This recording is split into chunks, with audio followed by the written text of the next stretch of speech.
accessibilité ak proximité en quelque sorte kon loo xam te ne nii lu ñu war a pérenniser la, n'est-ce pas? Absolument, absolument. Et je crois que d'ailleurs ça c'est ça qui est normal. Parce que un président de la République, c'est-à-dire genre pater familias la. Père de famille la.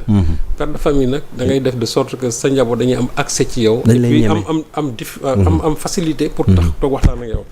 Avec le président Diomaye, moi je crois que boo xoolee même depuis la campagne sortie yi mu doon def tu sens toujours la naturalité en tout cas de ses interventions. Effectivement te amul loo xam ne daf ko ci rajo parce que ñun souvent fii lu ñuy rey ji bi mooy lan da ngay gis say communicants yi lay wër. dañ naan la boo waree dem communiquer nii nga war a def da nga war a kii nii yokk lii et cetera et cetera et là c'est une conception purement occidentale de la communication.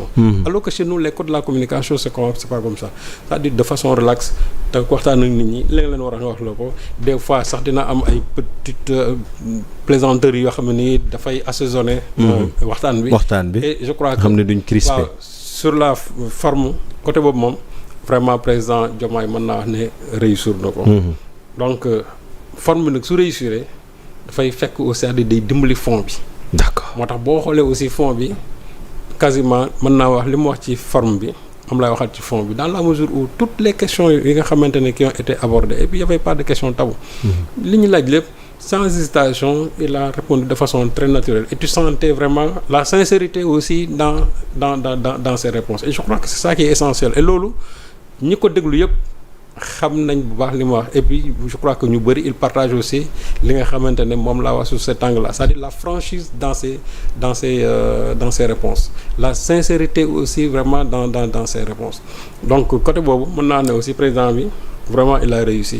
Et est-ce que c'était évident en moins de 100 jours wala en moins de 4 mois un président am benn aisance su répondre ci l'ensemble des questions ndax il était censé bon on me dira que ne le président mooy la personne la mieux informée ci réew mi mais est-ce que en moins de 4 mois donc mu mel ni lépp loo xamante ne nii daf ko je sais pas judduwaale en quelque sorte parce qu'il répondait d'une manière très automatique également daf ci nekk à l'aise est-ce qu'il était censé wala lan la lu muy firndeel en moins de 4 mois muy joxe ces réponses là d'une manière très fluide. En fait li indi aisance boobu dans la communication c'est tout simplement ce qu'il a pu faire pendant ces 100 jours là.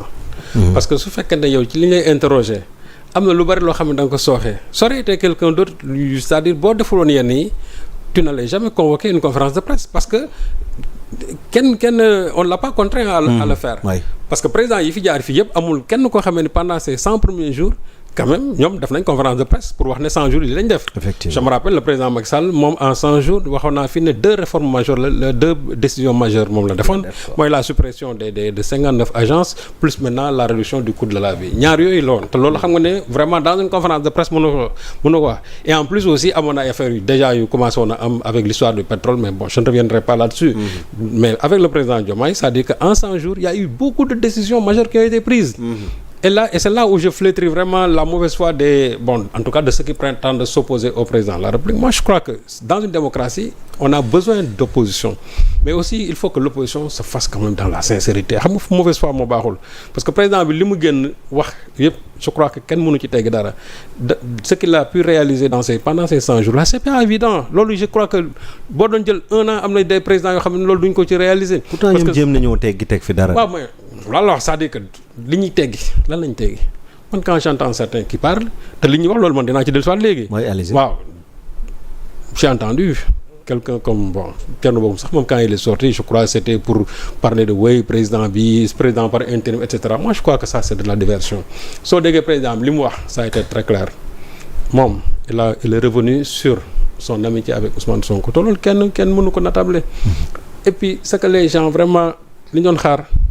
foofu ni mu tontoon noonu président bi mais bien sûr qu'est-ce qu'il y a jibi ki nga xam ne sa xarit la da nga koy wax.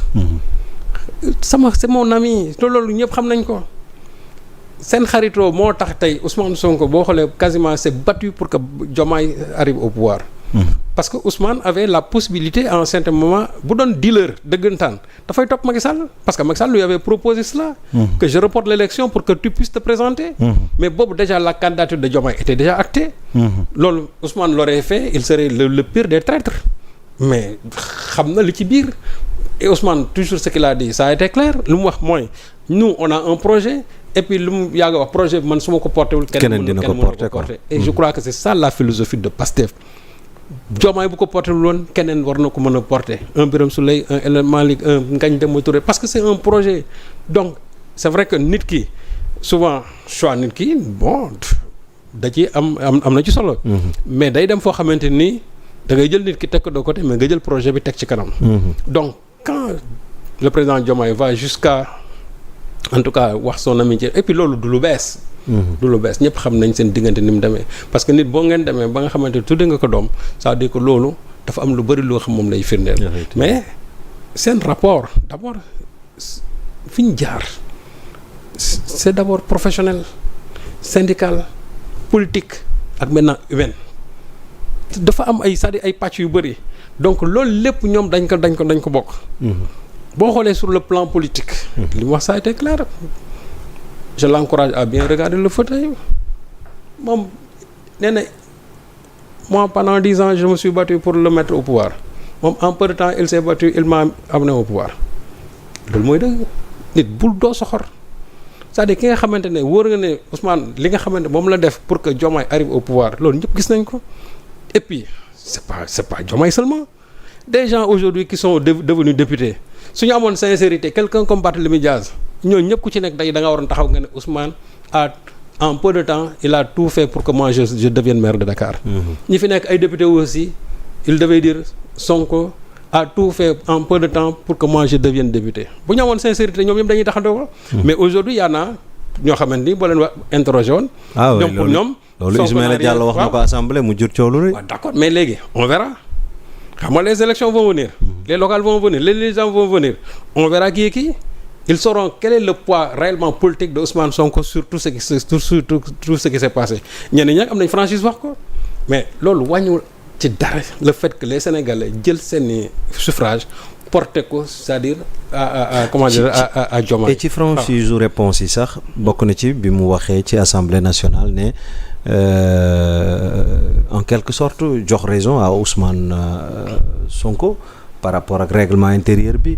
donc interprétation yi bëri na foofu tamit. mais jarul interpréter ci bii un légaliste c'est-à-dire que aujourd'hui le règlement intérieur de l'Assemblée nationale c'est un règlement frauduleux Sonko demande à ce que le règlement soit régularisé moom aussi en tant que chef de l'État nga xamante moom c'est lui qui est le garant de quand même des institutions. c'est ça foofu la wax ji nekk. waaw moom nga xamante mais c'est le garant des institutions c'est-à-dire que lépp loo xam ne dañ koy doxal yoon moom daf ci war a taxaw. mu jox déjà dëgg Ousmane Sonko. non xamul tax non c'est-à-dire jox ko parce que ñoom ñoo bokk parti jox ko parce que c'est son premier ministre mais daf ko jox dëgg parce que c'est la réalité. règlement intérieur Assemblée nationale bi ñoom bu ñuy taxawee di ci discuter tey c'est parce que dafa am problème su fekkee dafa am ay dispositions yoo xam ne dañ ko ci génne woon en 2019 ñu ñëw tey en 2024 disposition yooyu ñu dugalaat ko ci alors que amul benn proposition de loi boo xam ci diggante bi ñëw na firndeel loolu ça signifie que y a des députés frauduleusement yoo xam ne introduire nañ des dispositions yooyu concernant le premier ministre waaye léegi loolu su amee duñ ko dindi ba pare daan ne léegi yéen def leen benn proposition de loi ñëw réformer waat régulariser le règlement intérieur de l'Assemblée nationale mais président foofu lay waxewul feneen. parce que aussi il y a la séparation du pouvoir waaw mais lépp loo xam ne dafay jëm ci ay mbirum loi ak règlement mais moom daf ci war a taxaw fu ñu gisee ñu nga xam ne dañuy violer loi mais dafa war a taxaw wax le président de l'Assemblée nationale yéen yéenay voté loi yi donc faites de sorte que quand même bu leen violer